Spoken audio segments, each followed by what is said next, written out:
We've all heard the complaint, nobody wants to work anymore. Honestly, Josh, I'm tired of hearing it because the truth is usually a lot tougher to swallow. People do want to work. They just might not want to work for you. Ouch, that hurts. But that's exactly why we are taking the stage at the Cozy Big Summit on October 15th, right here in Cleveland. We're leaning into the uncomfortable stuff. We're talking about how to find the right people and, more importantly, how to manage today's workforce without losing your sanity or your culture. If you're a business owner or leader looking to innovate and grow, you can't afford to miss this. We're going to help you move past the excuses and start building a team that actually wants to be there. It's time to think big. Join us at the Big Summit on October 15th. Let's fix the leadership gap and get your business back on track. Head over to cozy.org for more information and to grab your tickets. We'll see you in Cleveland. There is a certain amount of just trust you have to just fling out into the world. Yeah. The difficulty in your voice there, like, oh, yeah. Yeah, there is. You have to give trust to earn trust. Most of the time. Yeah. But when does that become blind faith and you're just playing a lottery? When you're driving your car. Oh, there's got to be more to this. Stay tuned. She's the CEO. He's the marketing and operations guy. If it's broken, you need the business fix. Every day I get in my car and I trust that everyone's going to do exactly what they're supposed to do. They don't most of the time. No, but see, what's interesting about that? This is a great way to start this out. So, because to me, as a motorcyclist, oh, you should have absolutely no trust of anyone. I don't. But what it is I am constantly looking at what people are doing. So, and I mean, I'm in milliseconds deciding if I can trust that car or not. Yeah, continuous monitoring. Yes. In milliseconds, I'm like, okay, are they weaving? I'm looking for those telltale signs of texting, of watching videos. I'm like in my mirrors. You have to. How close is the person behind me? Because I would not look good as the center of a sandwich. No, it's not. That's not an option. Not a good look. No. So it's hard on the podcast too, there's some people that will probably be a bigger fan without me, but I think we've built this. No. But to me, so it's that constant, like, some people would say it's blind faith in other drivers, but really to me, it is paying attention very intentionally. Yeah, it's good management. Yeah, it's management. Yeah, it's management total of that self-awareness. And it's awareness of the idiots around me. Yes. Because there are some of them. Yeah. There's a large majority of the population that probably shouldn't be. I am really looking forward towards autonomous vehicles. Mm-hmm. Although autonomous vehicles typically can't recognize motorcycles either. Yes. I've noticed that. Tesla ran over 2 motorcyclists that way. Nonetheless. Just 2.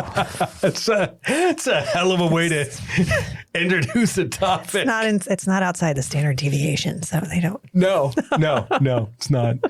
But we know how it happened and why it happened. Mm-hmm. Trust is something we use a lot in business. Yeah. It's often misunderstood. There's different ways to look at it. I mean, it was an act of trust for us to sit in the studio together. Yeah. To be like, oh, what's this idiot going to say on the microphone? 56 episodes later. Right, 56 episodes later. Chrissy has learned to trust her gut feeling more and not do the things. To me, like the simple upfront is trust is based on evidence, patterns, and data. Patterns, kind of my thing. Mm-hmm. Verified. Blind faith is based on hope.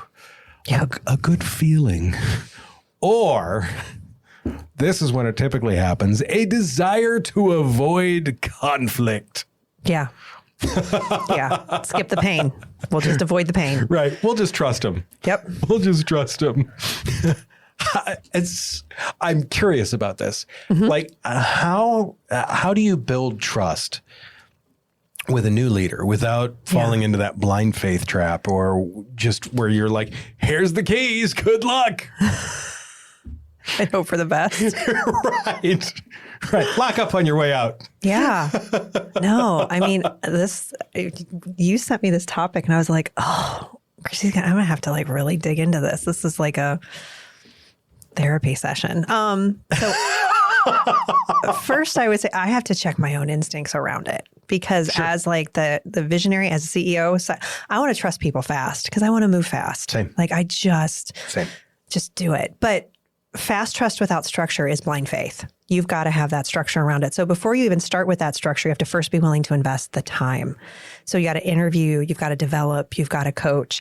That is not a fast thing. No. It takes time. You're taking time, a lot of time, getting to know those people, especially when they're taking on critical things from you in a management role. So I anchor everything in, proof, pattern, predictability, 3 Ps. So proof. Trust starts with evidence. Yep. Not vibes. We talk about vibes a lot. It's not a vibe. It's not energy. It's not, I like them. I like them. They'd be great. They also have cats. Yeah, exactly. It's not, I don't really want to know if they can or not. I just really want to hope. Hope is not a strategy. We talk about that all the time. So in proof, I want to see how they think, how they communicate, and how they make decisions under pressure. Because charm is easy to fake. Competence is harder, especially over time. So if I can't see it, I can't scale it. So I want proof of their capabilities. All right. The second one is pattern. And that is really where that consistency is. It's consistency over time because consistency takes competence, right? One good week doesn't build trust. One good day doesn't build trust unless they saved you from a burning building. Maybe that's different. But 5 consistent weeks, you really start to build that trust. And this aligns with what we've talked about before, that trust is built on repeated behavior, not one-time performance. Yes. Again, same thing with like leadership. We talked about clarity, consistency, and care. Pattern is modeling consistency, seeing consistency in that person. I've seen it where an employee, they do something wrong 10 times. They do it right once, and suddenly they think it's better. No. That is exactly, no, that is an anomaly in the pattern. Correct. So the third. Once is not a pattern. Yes, once is not a pattern. So then the third is predictability. All right.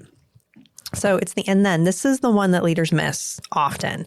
I want to know how they're going to respond when things go wrong. How do I predict their behavior? Because leadership isn't tested when things are working. It's really tested when things are breaking. And if you are hiring someone to fill in those leadership gaps, predictability is really important. So when things go wrong, how is this person reacting? So I'm going to ask them, like thinking about this. This is a self-reflection for you. How is this person reacting when things go wrong? Do they go to you? Do they hide or avoid a hard conversation? Do they snark and snap at others? Do they become that brilliant jerk? And then how fast can they rebound? How fast can they triage? How fast can they navigate? And then autopsy for improvement. It's about predictability and knowing that they can do that thing, because trust isn't built when things go right. It's really revealed when things go wrong. It's funny. I love the hide thing because as soon as you said that. Under their desk. I was just going to say in the closet. 6 of one, half dozen another. You know what? Are they laying on the floor in the middle of their office? Are they like avoiding anybody from talking to them? Like, yes. So that's why it's really important. You've got proof, pattern, and predictability. It's all of those things. Show me. I want to make sure that it's something that's you're doing this over time. And then what can I expect from you? It's not hard to say. It is difficult if you like to go fast to maintain your patience. You have to be patient through this process. Yes. And especially too, as I know you're a fast learner. Yes. You expect people to learn at your pace. And that's tough because not everyone is going to do that, especially when you're teaching them how you learn, which may not be how they learn. There's all sorts of ways to test your patience. With that, I mean, there's delegating and then there's dumping. Yep. Once again, the guilt was palpable in that. I've been a dumper. Same. Just go ahead and take care of that, okay? Thanks. Let me know when it's done. How do you put that in a trust-based culture? Like, how do you build that like in trust rather than how do you make it trust rather than just do it? Exactly, because I mean, dumping is where founders accidentally sabotage trust. They do it all the time. Yeah. Yeah. So they may say they're delegating, but actually what they're doing is disappearing, or they're faux delegating. So there's one of two things. Faux delegating. I'm giving this to you, but not really.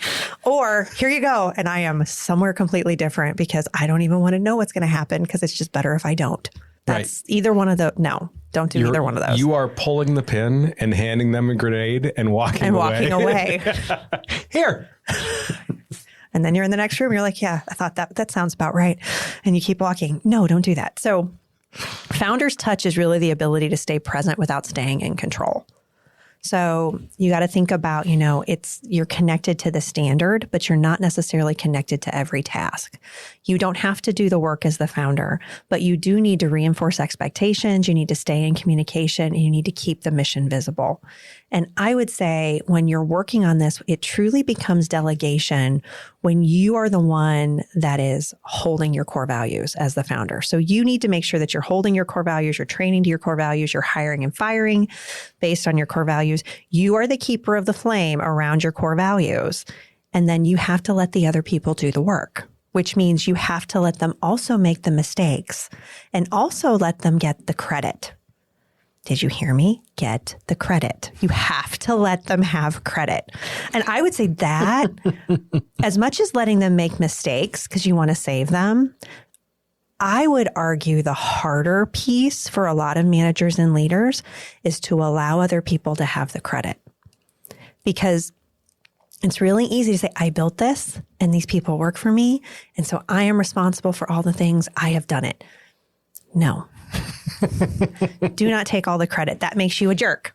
Sometimes brilliant, sometimes not so brilliant. So don't do that. And then the other thing that happens if you are not seeking credit, you're not doing that. Let's talk about check-ins. Because I think there are some founders who are like, I'm gone. I just trust them to do it because I don't want to have to check in, because if I check in, that means I may have to redirect and I may have to fix it and it may be broken. And it's just denial is a much easier place to be. All right. And then there are also people who are like, I'm not going to check in because I know I'm a control freak and I'm going to jump back in and I'm going to be problematic. So here's what I will say.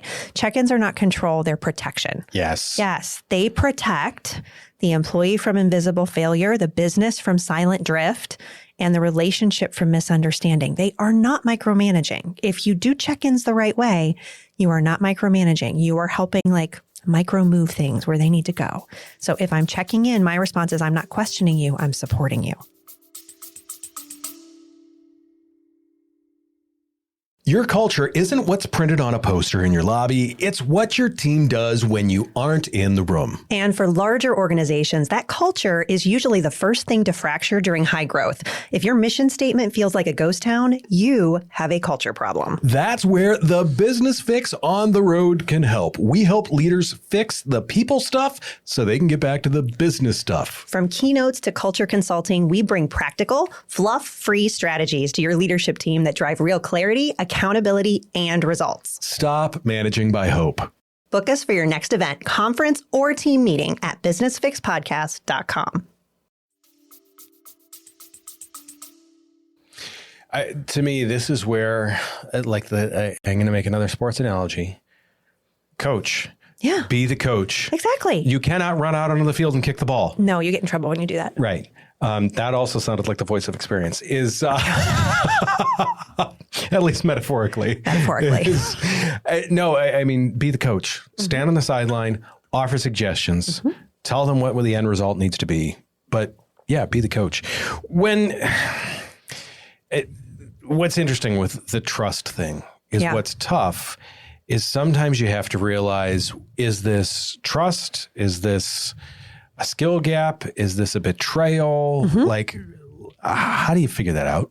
Yeah. So where leaders get emotional, we need to get objective. So let's go back to proof, pattern, predictability, those 3 Ps. So skill gap is a break in proof. Okay. They didn't know how, they didn't have training, they didn't understand the expectation, in which case, when there's a break in proof, you're going to coach. Yep. Right. Behavior gap is a break in pattern. They knew, but they didn't follow through consistently. That's a correct. Right. Betrayal, break in predictability. Okay. They acted outside values. They broke trust. They chose themselves over the mission. Cut. I love my sound effect. So there's some responses that come to this because immediately, like I'm saying, like we're going to coach, we're going to correct, we're going to cut. Okay. But Chrissy, you don't understand. I need this person to run my business. Yes, they're a jerk, but they're our jerk and we have to keep them. No, you do not. Not today. They're our jerk. They're our jerk. They're our special jerk. Trust me. Josh, I can't tell you how many times I've been in a conversation with a business owner around their personnel and they are saying, but we have to keep them because they're our I'm like, you are getting sued. Your organization has lost how many customers at this point? You are hemorrhaging revenue. You are hemorrhaging employees. You are dealing with, but we have to keep them. No, you do not. You do not. I promise you, you don't. Yikes. Yeah. And so this is where that brilliant jerk hits the wall, right? So when someone refuses to align with their mission, it's no longer a development issue. It's a values issue. You don't cut for mistakes. You cut for misalignment. Yep. Yes. So, and I would say this is where those feelings get really messy. And you have to dig in as a visionary, as a CEO, as the business owner, and be honest with yourself. I mean, we said at the beginning of this podcast, hope is not a strategy. Delusional is not a strategy either. It's a delay tactic. Delusional is not a strategy. It is. We both know those business owners too. We do. And I'm going to be honest. I have been delusional and it is not a strategy. Same. It is a delay tactic. And it has cost me significantly. So again, we do this podcast so people like don't make the same mistakes we did. It's funny when you say the cut for misalignment. Yeah. The visual that comes into my head. You're the captain of the ship. Mm-hmm. If someone else tries to grab the wheel out of your hand, you're sending them to the brig. Or they're down in if they're drilling holes in your boat. Right. You wouldn't tolerate that. No. They'd walk the plank. Seriously. They're aiming the cannon at the hull. No, that's not going to work. And then you're like, nah, we'll just coach them. No, you will not. They are literally trying to kill you. Stop it. They are trying to kill your business, which is your livelihood, which in essence is your baby. We've talked about this. Your business is your baby. They are holding a knife to its throat. I'm sorry. This is not a hostage negotiation. We are going to eliminate the threat. Exactly. Don't tell me that they are absolutely integral when they are trying to kill the business you have built. No, they are not. We got Chrissy riled up with that one. Sorry. Yes, you did. No, I love it. I love it. Poke the bear. Yeah, I know. This is supposed to be a soft topic. It's not. So let's operationalize it. Okay. Yeah. How do you turn trust into a hard operational metric? I build I see the data bridge. Yes. And don't think of this as this is not the Golden Gate Bridge here. This is not some fancy thing. No. This is not something that you float across. This is, I told you to do the thing. Did the thing get done to how we say it's supposed to get done? I mean, to me, if I have to go to anyone in my organization and be like, is this done? I'm either A, missing something operationally, or B, just too lazy to look. I'm okay sometimes with too lazy to look because I will send a message. I am too. I'll send a message to someone sometimes and be like, hey, do we have this done? Because I know it would take me 4 or 5 minutes to look and they've either are working on it or they just finished it. So they are going to know. Yeah. I don't want to have to open up our Asana and go through a couple of different ones. I can just be like, hey, look, and it maybe I'm sitting someplace, I'm whatever it is, I'm on my phone. It's on my mind. So sure. If you're in consulting and you're training, a great way to ask that question is, how did that go? Yes. You say, how did that go? You're not saying, did you get it done? But they will parrot what happened and you may actually get some additional coachable, trainable moments to it too. Wonderful. Yeah. It's the same way we talk about like when people ask us to be a guest on the podcast. Yes. And I respond Tell us which is your favorite episode. Which is our favorite guest? Who's been your favorite guest this far? None of them, because we don't have any. Stop sending us that email. There's that lack of trust there, obviously, right off the bat. To me, there's like, I know who's getting what done when. Yes. Now, am I going in and looking at the finished product to make sure it's still where we're at? Yes. Mm-hmm. I'm spot checking stuff. Quality control's a thing. 100%. We've got to do that. And we occasionally catch things. It happens. We are working with humans. Yeah, we're allowed to make mistakes. Correct. Nowhere in there has I seen someone that has been trying to do something specifically wrong. That is where it changes for that. Mm-hmm. Me being a math guy and a logic guy, trust is consistency times time. That's it. Ooh. I mean, if you're consistent over time, you have my trust. Yeah. That's it. If you're not consistent over time, guess what? We have questions. We have a lot of questions. Consistency is what transforms an employee from a personality into a known variable.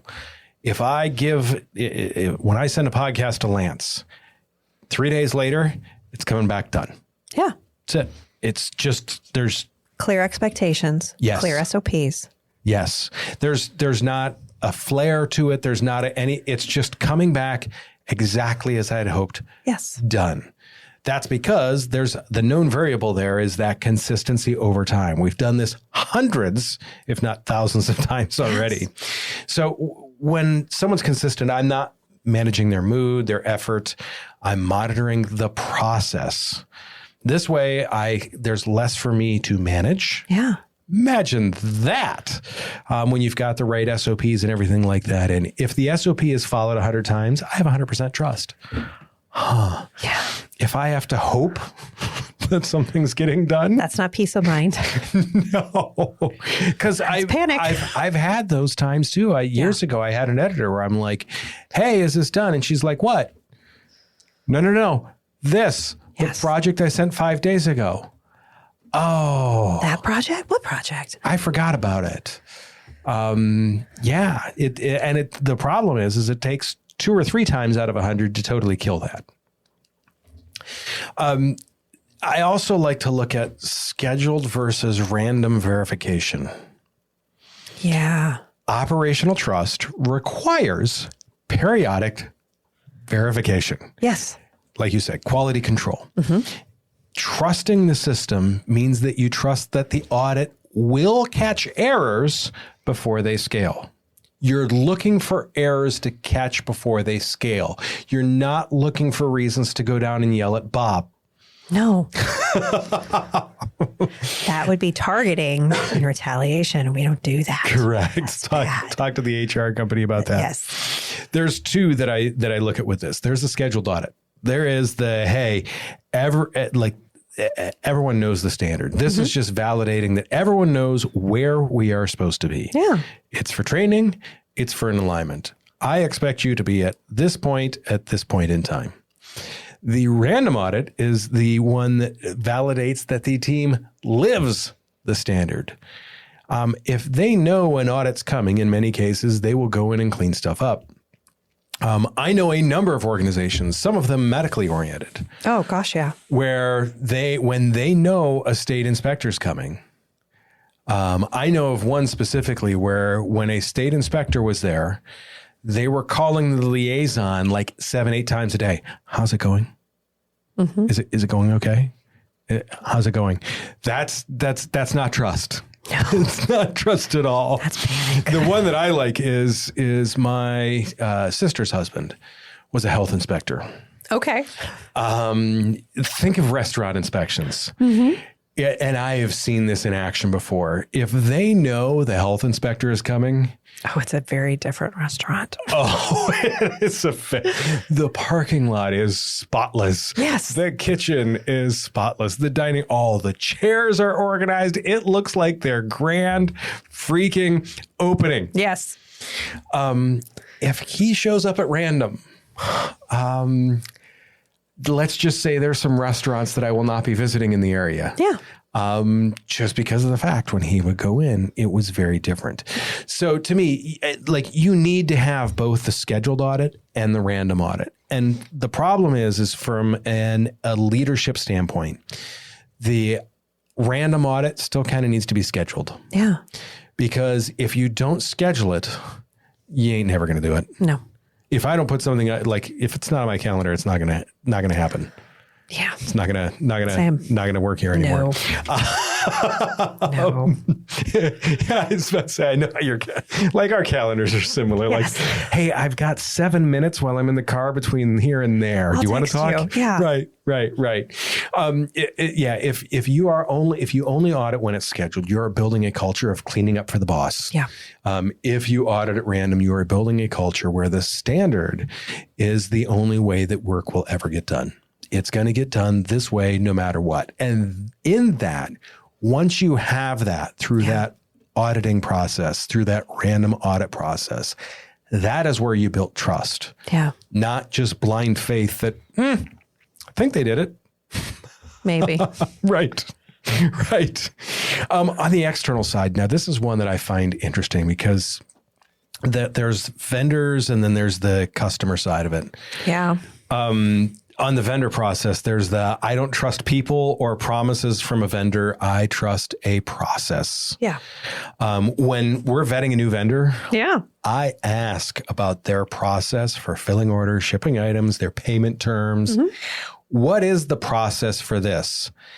And it very quickly becomes obvious if they have a process for it or if they don't. Well, we get the stuff and then we ship it out to you. Right. Yes. We send it to you.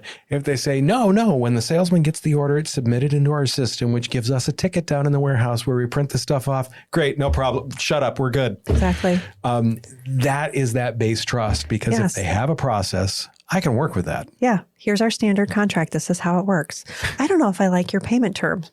I think I'd like more extensions. I don't think we can work together. I had that conversation with a prospect via email. They're like, I don't like that we have to pay this within 15 days. This is a concern. I'm like, if you have a concern that you can't pay your bill in 15 days for hours that we're going to work, then maybe we shouldn't work together. Yeah. It's totally okay to do that. 100%. You have the right to ask, and they also have the right to say, no, I'm not going to do that.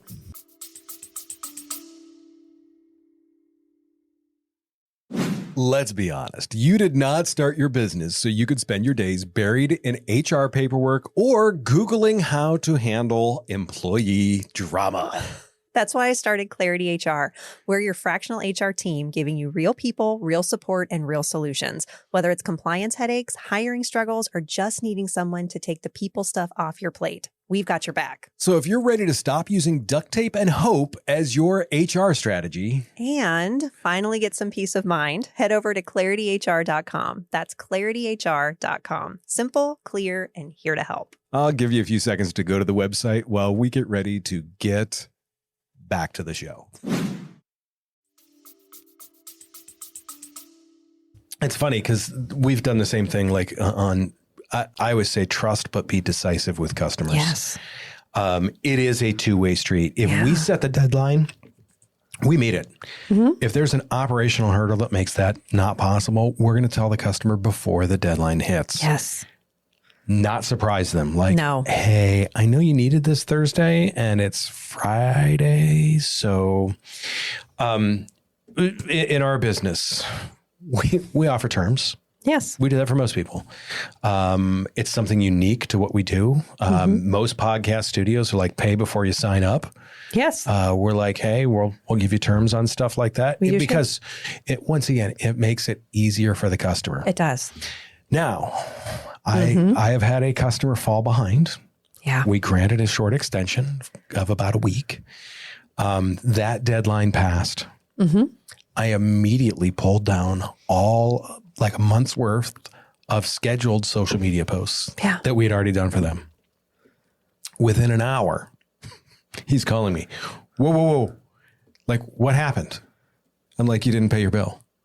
It's but you took down my entire social media, all my social media for the next month, which you haven't paid for. Yeah. That's how it works. And it came down at 12:01. Yeah. We didn't have payment at 12:01. Guess what? We're done. No. And it was interesting because for me, it was I want to work with you, but you need to know where we stand. And pulling the post sent that clear message hey, trust. Yeah. You trust us. We're having a tough time trusting you right now. What do you mean you won't run my payroll? You haven't paid us in a month, so we're not going to run your payroll anymore. That's not an awkward conversation for me to have.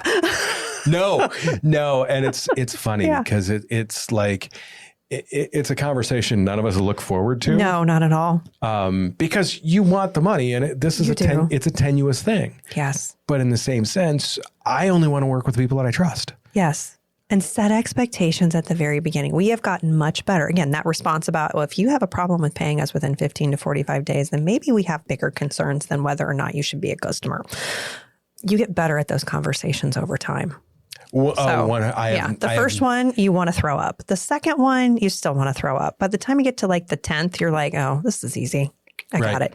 Right. And it's like, let me at it. To me, the other thing is that I will tell people, I don't get emotional about stuff like this. Mm-hmm. I know a lot of people do. Yeah. And what I always tell them is cry beforehand. Yes. Cry, settle the hell down, and then make the phone call. Yes. Cry first. Yes. don't wait till you have them when they on the start phone. crying or they start wanting or they get angry, you just know you've got your answer. 100%. Right. Mm-hmm. It's not the answer you want. But it's really the answer you need. It's an answer. Yes. And it's the answer that lets you know how to move forward. Mm-hmm. The other thing that I found too is the trusting their reaction. We talk about clarity is kind, direct is kind. If something goes wrong, employees should know, like that trust, I should know how my employees are going to react and they should know how I'm going to react. Absolutely.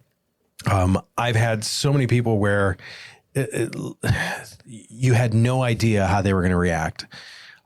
If you screwed up on, like I say, if someone screws up, like let's say something that's got a 7 or 8 screw up out of 10, they should see a 7 or 8 level of consequences to that. Yes. Or I don't want to say yelling and screaming, but reaction to it. Yeah. If they screw up small, like let's say level 2 or 3, it should not be between 2 and 8. Is what they receive. You have to be stable. Yes. And the problem is there's zero trust there. And the thing that I found is when I was at the truck dealership, the owner was wild with stuff like that. One time there would be 0 reaction. The next time it would be an 11 reaction. And you have no idea what you're getting into as an employee. And you're on eggshells all the time. Correct. So if the employees can't trust you, this is one of those things where it has to be a two-way street, and you have to give a little more first. Yeah. You're the one in control. You're the one with the power. You have to show a little bit of vulnerability with that. Yes. Otherwise, that's never going to happen. Something else that completely breaks trust is the flip-flop decision. You can ask this, like I dealt with this for a long time with a boss. You can ask the same question the same way with the same data one week apart and get 2 wildly different answers. Yeah. It results in complete paralysis for your organization. Yeah, they can't do anything. No, because everyone's hiding in the closet. Mm-hmm. If there's no trust there, everyone's hiding in the closet. Have I ever mentioned why people should have some SOPs for stuff? A couple times. It's kind of like the clarity thing for you. Clarity for you is SOPs for me. If you have SOPs, you can, you know exactly how to react. Or at least you have a very tight range on how to do things. It's not about stifling creativity. It's not about demanding perfection. It's about ensuring consistency. Consistency doesn't mean exactly the same every single time. It means results within a specific range. And that's what people need from you personally, as well as professionally when it comes into the business. This comes down to that coach, correct, cut. Because if you have, once again, people are going to leave you. Yes. If they can't trust you. That is the number one reason why people leave. That's them cutting you. That's every single time. I still always like going back to the Office example about this. Yes. When Michael Scott's like, I think I need to manage this on a more micro level. What's that called? So is it micromanagement or just good operations if you're verifying everything? So verification isn't micromanagement, it's maintenance. Because, trust doesn't remove visibility. It really requires it. So you've got to be able to pay attention. Yes. You audit systems. You don't audit people. But if you don't check the process, drift is inevitable. It just is. 100%. You're gonna go off course if nobody's paying it. And then you're like, why isn't anybody paying attention? Well, that was your job, leader. That's your one job. Pay attention. It's so funny. I talk with people about this in podcasting all the time. Yes. We talk about pod drift.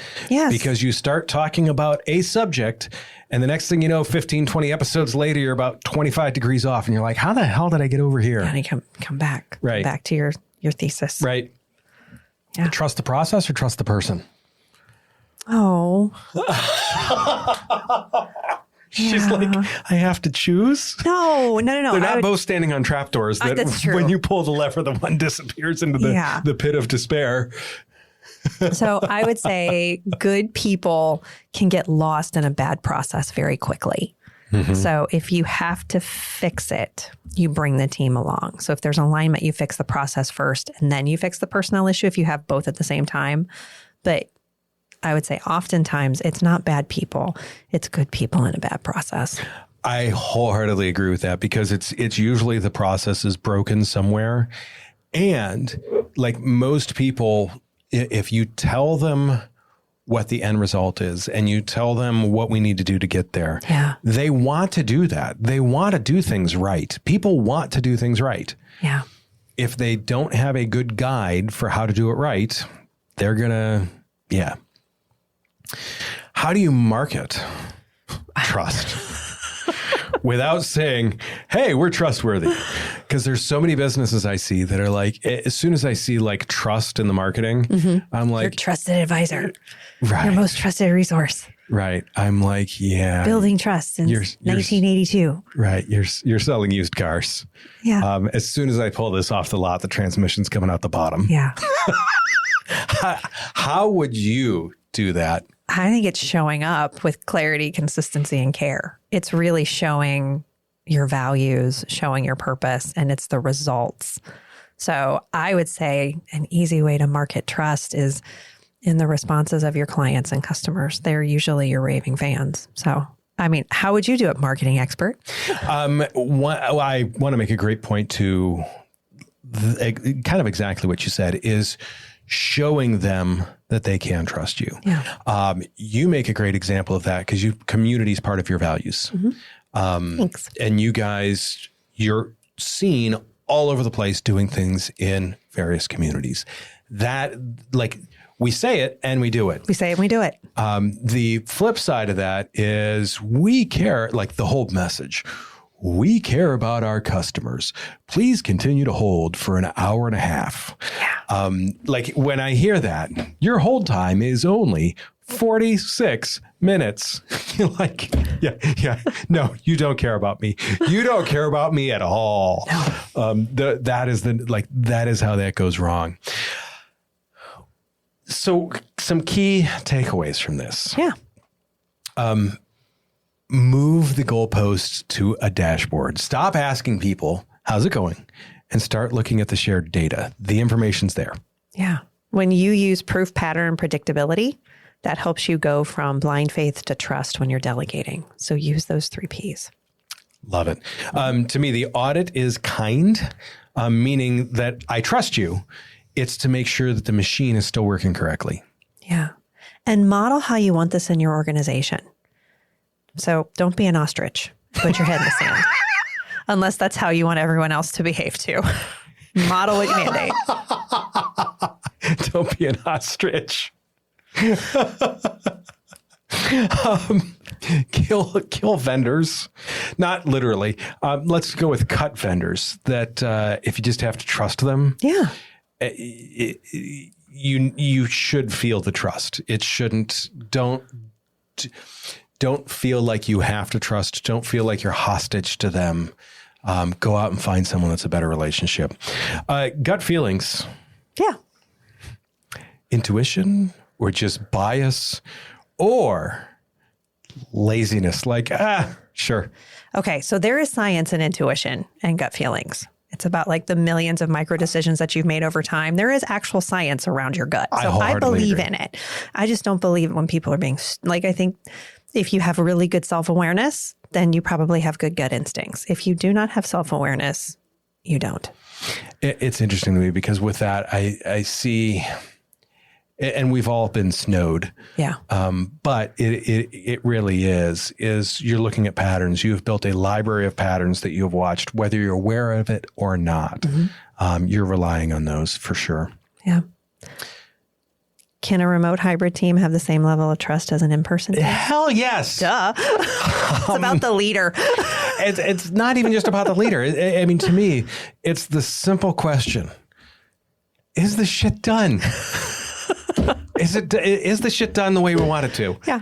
If the answer is yes, then you've got trust. Then you've got, I don't need a trust fall with people. No.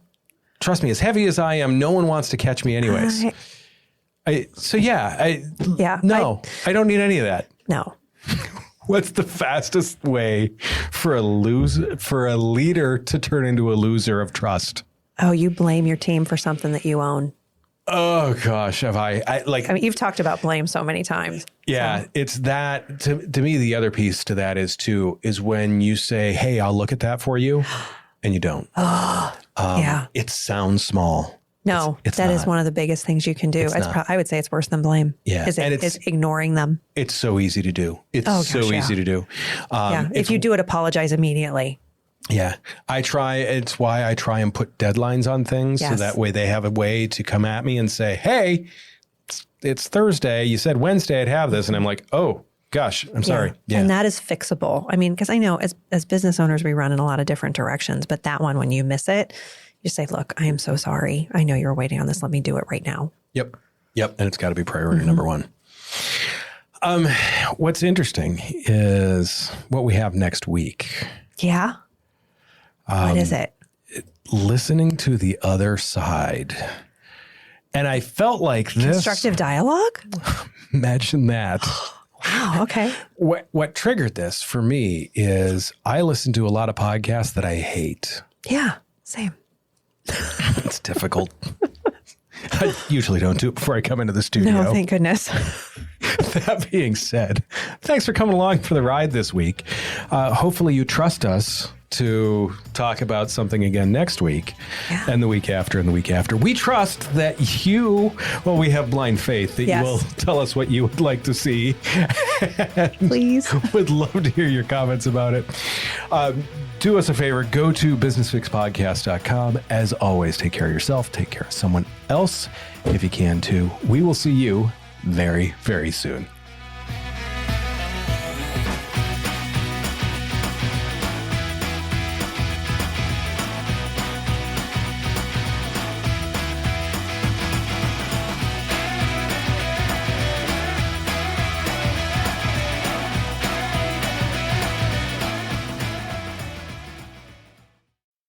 If you're a small business owner navigating the world of marketing or looking to establish yourself as an industry expert, you already know the power of a great podcast. But getting it all right from the sound to the strategy can be a headache. And that's where Pedal Stomper Productions comes in. We're the team behind the Business Fix and Chrissy's Better Business for Small Business Leaders podcast. One of the things I love about what you do, Josh, is that you're always willing to help out. And part of that is with your free 30-minute no-pitch podcast consultation. That's right. 30 minutes of our best tips, tricks, and podcasting basics. Absolutely no strings attached. Just podcasting insights to help you crush your goals. Visit pedalstomperproductions.com to book your no-pitch call today. That is pedalstomperproductions.com. And now back to the show.